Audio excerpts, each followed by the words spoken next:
पाकिस्तान में जब भी कोई नई पॉन्जी स्कीम आती है, तो अमूमन साथ में कोई ना कोई बयानिया उसको ज़रूर दिया जाता है। मिसाल के तौर पे जब बी फॉर यू ग्लोबल अपने इन्वेस्टर्स को कन्विंस करने की कोशिश कर रही थी, तो ये कहा जाता था कि बी फॉर यू ग्लोबल में विथड्रॉ मिल रहा है। समझाने की ये कोशिश की जाती थी कि बी फॉर यू ग्लोबल का कोई भी फिजिकल बिजनेस नहीं है, ये एमएलएम स्कीम है, ये पॉन्जी स्कीम है और रियासती इदारे इसके खिलाफ कार्रवाई कर रहे हैं। तो बी फॉर यू ग्लोबल वाले आगे से ये जवाब देते थे कि देखिए जी, हमें तो विथड्रॉ मिल रहा है। इसी तरह इकोनेक्स सेल्स एंड मार्केटिंग के जितने भी लोग हैं जो मुतासरीन हैं, जब उनसे बात की जाती है तो वो कहते हैं कि एसईसीपी की वेबसाइट पे जो नोटिफिकेशन पड़ा है वो गलतफहमी की बुनियाद के ऊपर हुआ है। तो मेरा ख्याल है ये मुनासिब मौका था कि हम एसईसीपी की वेबसाइट पे जाते और देखने की कोशिश करें कि जो नोटिफिकेशन इकोनेक्स सेल्स एंड मार्केटिंग के लोग कह रहे हैं कि गलतफहमी की बुनियाद के ऊपर जारी हो गया था, उसकी क्या हकीकत है। उस नोटिफिकेशन के बाद एससीसीपी ने उन तमाम कंपनीज की जो लिस्ट कंपाइल कर रखी है, जिनको वो अनऑथोराइज्ड एक्टिविटीज में इंडल्ज करने की वजह से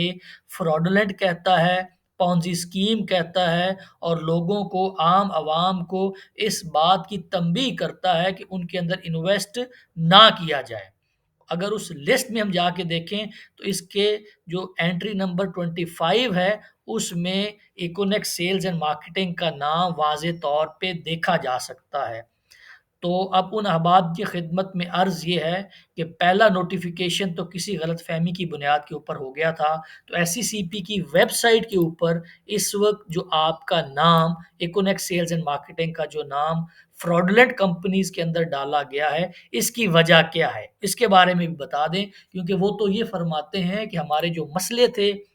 एसईसीपी के साथ वो हल हो गए हैं। तो ये मैंने आपको एसईसीपी की वेबसाइट से लाइव दिखा दिया है। ये एसईसीपी की वेबसाइट का मेन पेज है। इसके मेन पेज के ऊपर भी एसईसीपी ने लेटेस्ट न्यूज़ के अंदर इसका लिंक दिया हुआ है, जहाँ पे जाके आप देख सकते हैं कि वो तमाम कंपनीज़ जिनको एसईसीपी पाकिस्तान के कवानीन के हवाले से ये समझता है कि वो अनलॉफुल हैं, वो फ्रॉडुलेंट हैं, वो आम आवाम से धोखा कर रहे हैं, उनका कोई बिज़नेस मॉडल एग्ज़िस्ट नहीं करता और उनके पास लोगों से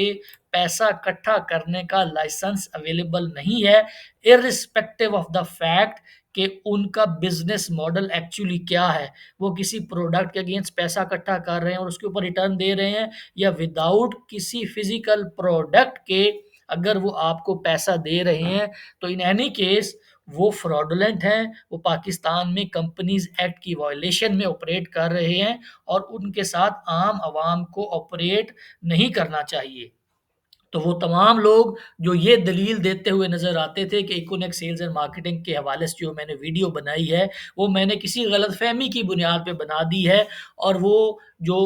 नोटिफ़िकेशन था या जो वो प्रेस रिलीज़ थी, वो गलतफ़हमी की बुनियाद के ऊपर एसईसीपी से जारी हो गई और उसके बाद हमारे उनके साथ जो मामलात थे, वो हल हो चुके हैं और एसईसीपी ने हमें क्लियर कर दिया है। तो भाई वो प्रेस रिलीज़ या वो नोटिफ़िकेशन तो साइड पे रहा, उस प्रेस रिलीज़ और नोटिफ़िकेशन के बाद एसईसीपी ने उन कंपनीज़ की लिस्ट अपडेट की है जो पाकिस्तान के कवानीन की खिलाफ वर्जी करके आम लोगों से धोखाधड़ी कर रहे हैं। तो उस लिस्ट के अंदर जो 25 नंबर पे कंपनी है, वो इकोनेक्स सेल्स एंड मार्केटिंग है। तो वो लोग जो इस कंपनी को किसी इन्वेस्टमेंट की ऑप्शन से या बिजनेस की ऑप्शन से कंसीडर कर रहे हैं, वो इस बात को एक दफ़ा ज़रूर मद्देनज़र रखें, एसईसीपी से राब्ता करके एक दफ़ा कंफर्म कर लें कि जिस कंपनी के साथ आप ऑपरेट कर रहे हैं, इंगेज कर रहे हैं, इन्वेस्ट कर रहे हैं, बिज़नेस कर रहे हैं, वो पाकिस्तान में